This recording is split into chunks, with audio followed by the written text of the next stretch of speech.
Simula pa lang ay pangarap ko ng maging isang guro. Palibhasa ay may pagmamanahan naman ako dahil ang parehong mga magulang ko ay mga guro din. Tatlo nga pala kaming magkakapatid at puro kami mga lalaki. Ako ang bunso sa amin at ako lang din ang tanging nakamana ng propesyon ng aming mga magulang. Marahil ay nakuha ko sa kanila ang dedikasyon nila sa pagtuturo. At ang tingin ko pa noon ay para bang ang sarap-sarap turuan ng mga estudyante. Kaya naman habang lumalaki ako, ay sinabi ko na talaga sa aking sarili na susunod ako sa mga yapak ng aming mga magulang. Dahil gusto ko rin noon ang pagtuturo. Sinang-ayon na naman agad iyon ni Mama nang malaman nito na guro ang kukuhanin ko. Sa katunayan, ay tinulungan pa nga niya ako para makapagdesisyon kung high school o elementary ba ang gusto kong turuan. Pero sa huli, ay high school ang napili ko. Nang magkolehiyo ako, ay puspusan ang ginawa ko sa aking pag-aaral. Para lang graduate ako ng cum laude. Ayon kasi sa aking mga magulang, ay madali daw mapasok sa trabaho ang may mga ganong achievements. Kung kaya't, nagsunog talaga ako ng kilay para lang ma-achieve ko yon. Isa rin kasi sa pangarap ko ang makagraduate ng may mataas na karangalan. Para kahit papano ay maipagbalaki rin naman ako nila Mama at Papa. Hindi naman kasi sa pagmamayabang, ay parehas na may mataas na karangalan ang aking dalawang kapatid nang ito ay mga graduate. Kung kaya't, pinangarap ko rin talaga na magkaroon din ng ganon.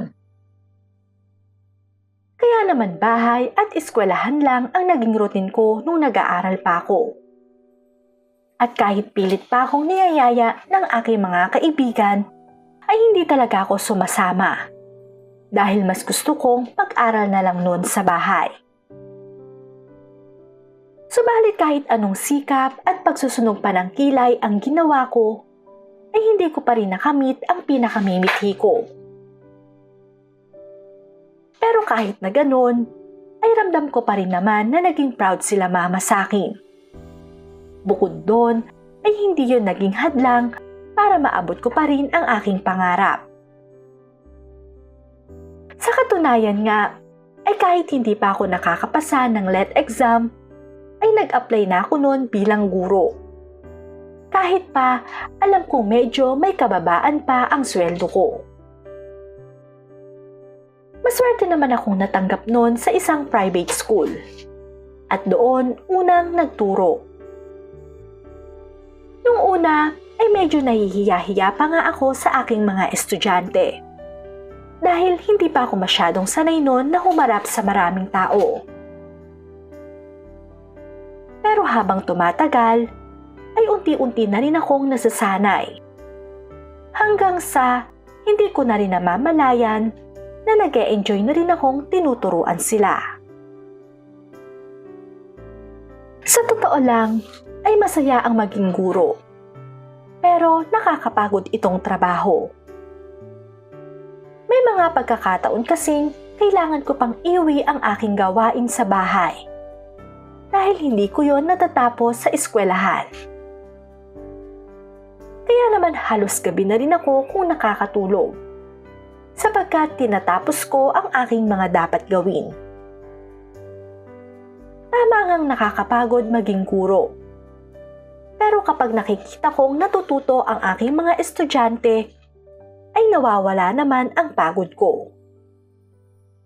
Yun nga lang, may mga pagkakataon pa rin na hindi ko naiiwasang maka-encounter ng mga pasaway na estudyante. Lalo na nang ma-assign ako bilang substitute na professor sa isang kolehiyo. Nang makapasa ako sa LET exam, ay napagdesisyonan kong lumipat na sa isang public school. Agad naman akong natanggap doon. Pero pansamantala ay substitute muna. Hindi ko naman akalain na sa unang pagtuturo ko doon ay masasubstitute ako sa kolehiyo. Dahil nung mga panahong iyon ay nag-leave daw ang isang professor doon. Gusto ko nga sanang tanggihan yon dahil hindi ko naman linya yon. Pero nang sabihin ng principal na makapwede daw munang ako ang magturo sa mga estudyante doon, ay hindi na ako nakatanggi pa. Dahil ang totoo, ay syempre gusto ko rin naman na magpakitang gilas sa kanila. Subalit hindi gaya ng mga naging estudyante ko sa private school, ay para bang bigla na lang akong nailang sa kanila.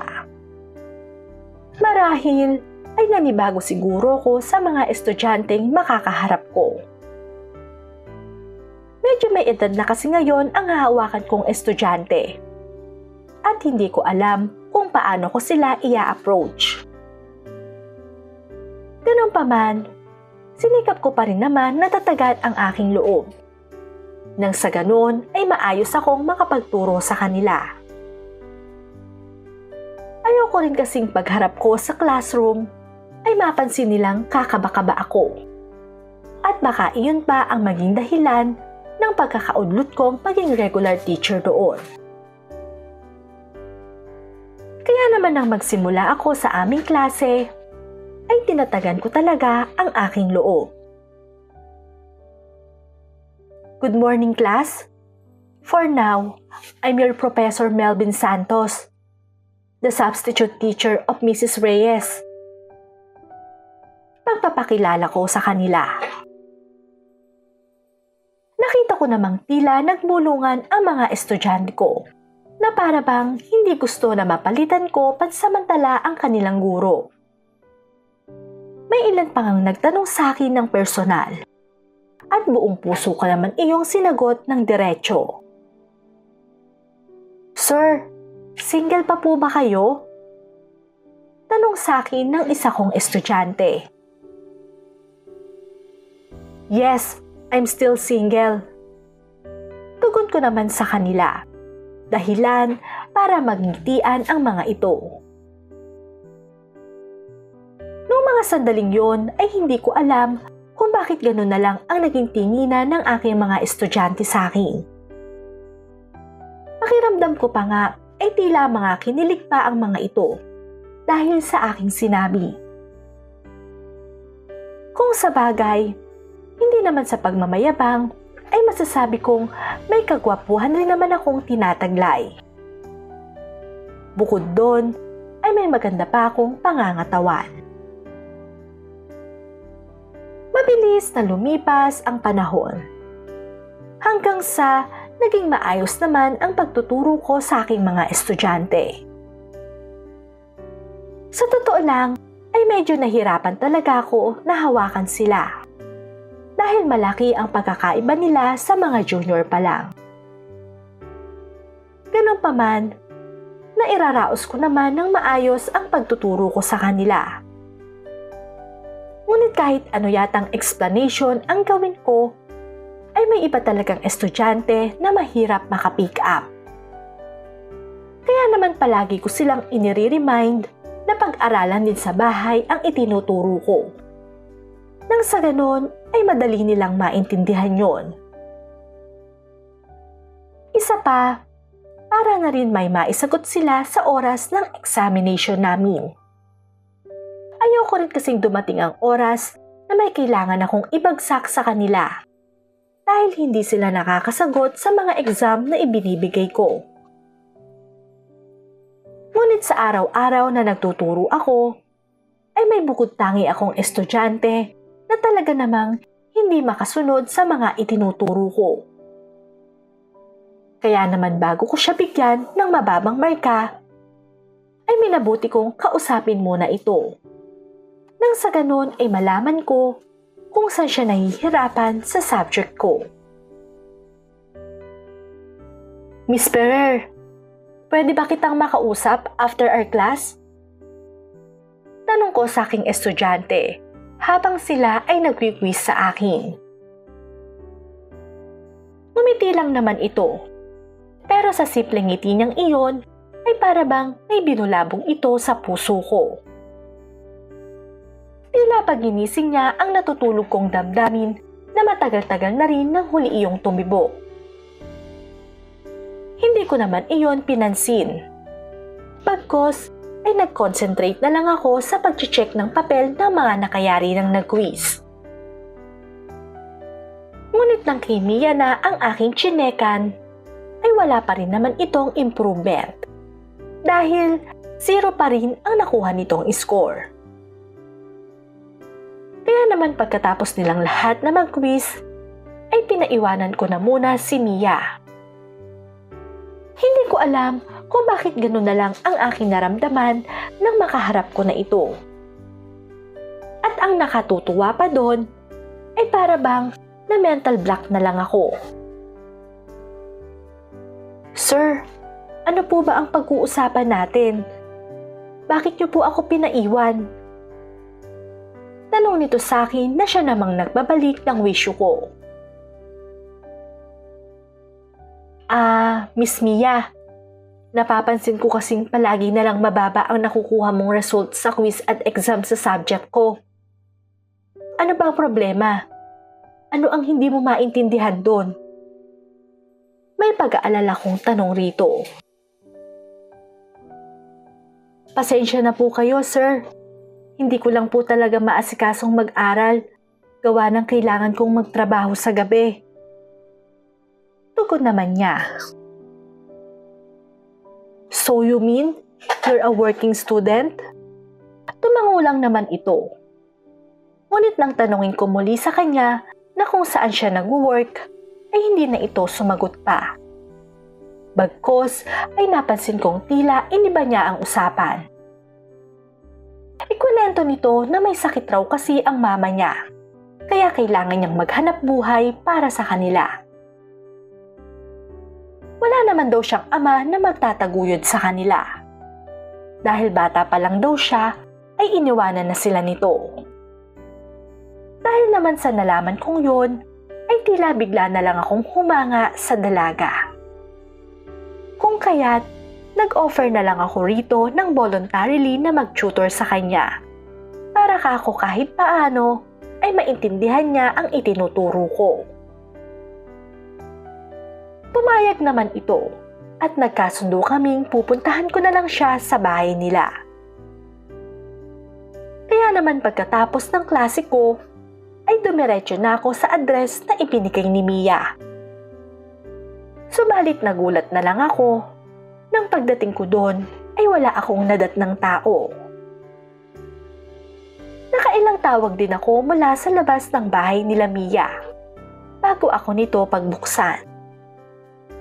Agad naman niya akong pinapasok sa loob at napansin kong maayos naman ang bahay nila. Yun nga lang, ang ipinagtataka ko ay kung bakit wala itong kasama ng mga oras na yon. Dahil ayon sa kwento niya, ay may sakit daw ang mama niya. Nasa lang mama mo? Tanong ko sa kanya. Nandun po siya sir sa mga tita ko. May hiniram lang. Babalik din po yun agad. Tugon naman nito. Akala ko ba may sakit siya? Naguguluhang tanong ko naman sa kanya. Medyo magaling naman na po siya. Sagot pa nito. Sandali lang po ha, at ikukuha ko kayo ng maiinom. Dagdag pa nito. Hinayaan ko lang naman ito dahil ayoko namang tanggihan ang offer niya. Ngunit nang lumabas ito, ay nagulat na lang ako nang makita kong tila nag-iba ang suot niya. Bigla tuloy akong nagtaka sa ikinilos na yun ni Mia. Dahil sa aking classroom, ay para bang ang hinhin-hinhin niya. Pero nung mga sandaling yon, ay para bang nagmula ito sa isang club. At hindi ko akalain na maaakit na lang ako nito ng ganun kadali. Sir, bago po tayo magturuan, kayo po muna ang tuturuan ko. Mapang-akit na wika nito sa akin. Ha? Anong ibig mong sabihin? Ano ang ituturo mo sa akin? Naguguluhang tanong ko naman dito. Basta, sir. Ako bahala sa'yo. Basta sumunod ka lang sa akin, ha? Anya pa nito, na siyang nagpasunod lang naman sa akin. Hindi ko nun alam kung bakit tila na-hypnotize na lang ako kay Mia. At sa bawat utos nito, ay napapasunod na lang niya ako ng ganun kadali. Inaya niya ako sa kanyang kwarto. At doon ay umpisahang hinalikan sa aking labi. Kasabay noon ay ramdam ko ang mainit na paghimas nito sa aking kaligayahan. Hanggang sa makaramdam na nga lang ako ng kakaibang init na hindi ko na noon maintindihan. Habang hinahalikan ako ni Mia, ay napapasabay lang ako sa ginagawa niya. Nakita ko namang tila nagustuhan niya ang ginawa kong yun. At napabulong pa nga ito sa akin ng, "Sige lang, sir. Ang sarap." Pagkatapos naman nun, ay hindi ko na alam kung paano niya nahubad ang aming saplot sa katawan. Hanggang sa tuluyan akong nadala ng init na ginagawa sa akin ni Mia. Noong mga panahong yon ay hindi na rin ako nakapagpigil pa. Kaya naman binuhat ko na si Mia sa kama niya upang ihiga na ito. Kinantihan ko siya sa bawat halik na ipinadama niya sa akin. At nang tuluyan na kaming binalot ng init ng aming ginagawa, ay doon ko na inabot ang kanyang kalangitan. Halos sabay kami ni Mia na umiindayog sa tugtog na kami lang ang nakakarinig. At nang matapos kami, ay pawisan pa nga kaming dalawa na naghiwalay at saka isinuot ang aming mga damit. Hindi naman ako makapaniwala na magagawa ko iyon sa aking estudyante. Kung kaya't humingi ako ng tawad dito. Sinabi naman nitong wala raw akong kasalanan. Dahil kung tutuusin, ay siya daw ang unang nang-akit sa amin. Bukod doon, ay nangako pa nga ito na wala akong dapat na ipag-alala dahil handa siyang ilihim ang nangyari sa amin. Sa totoo lang, ay nun ko lang rin na-realize na may lihim rin pala akong pagtingin kay Mia. Kaya naman nung araw ding iyon, ay nagkasundo kami nitong dalawa na magkaroon na ng lihim na relasyon. Pumayag naman ito sa akin dahil mahal rin naman daw niya ako. At handa rin naman daw siyang maghintay sa panahong pwede ko na siyang ipakilala. Kaya simula noon ay lihim na lang kaming nagkikita ni Mia para turuan ko siya sa math at para naman turuan niya ako pagdating sa kama. Naging maayos naman ang aming relasyon kahit na patago kami nitong nagkikita. Ngunit nang malaman iyon sa eskwelahan na pinagtuturuan ko, ay sapilitan nila akong tinanggal doon. Sa kabila naman noon ay hindi ko iniwan si Mia. Sa katunayan ay ipinaglaban ko pa siya sa aking pamilya. Hindi man kasi siya ang babaeng karapat-dapat sa akin. Ang mahalaga ay siya naman ang babaeng unang nagpatibok ng puso ko. At kahit siguro against pa silang lahat sa pag-iibigan naming dalawa, mas pipiliin ko pa rin na manatili sa kanya. Dahil walang kasing saya kapag kasama ko siya. Hanggang dito na lang ang aking kwento. Ang inyong tagapagbahagi, Melvin.